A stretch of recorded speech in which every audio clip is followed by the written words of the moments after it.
Hello, तर आज आपण बनवणार आहोत वांग्याचं भरीत. त्यासाठी मी 2-3 वांगी घेतली आहेत. ती धुवून मध्ये चिरून थोड्याशा ऑइलमध्ये फ्राय करून घेते. ते पूर्ण शिजवून घ्यायचे आहेत.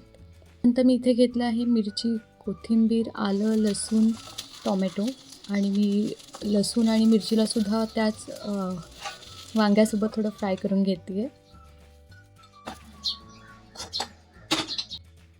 आता आपण कढीपत्ता, आलं, लसूण, मिरची, कोथिंबीर, अर्धा चिरलेला टोमॅटो, थोडंसं जिरं आणि चिमूटभर मीठ घालून ह्याचं आपण वाटण करून घ्यायचं आहे.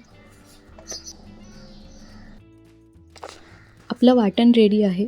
आता एक कढई घेऊन त्यामध्ये एक पळी तेल, त्यात अर्धा चमचा जिरं, ते थोडं तडतडलं की मग त्यामध्ये एक बारीक चिरलेला कांदा आणि त्याला गुलाबी होईपर्यंत परतून घ्या.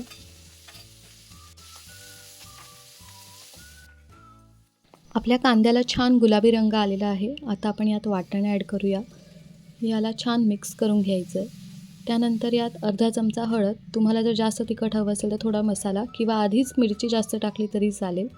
नंतर यात अर्धा चमचा जिरेपूड, अर्धा चमचा धणेपूड आणि थोडं मीठ टाकून छान हलवून घ्या. ह्याला वाफेवर थोडं शिजवून घ्या 2 मिनटं. आता आपण जे शिजवलेले वांगे होते त्याला मॅश करून त्याला यात ॲड करूया आणि छान मिक्स करून घेऊया. ही स्टेप आता ऑप्शनल आहे. जर तुम्हाला आवडत असेल तर दाण्याचं कूट ॲड करा, नाही केलं तरी चालेल. मी थोडं दाण्याचं कूट ॲड केलं आहे.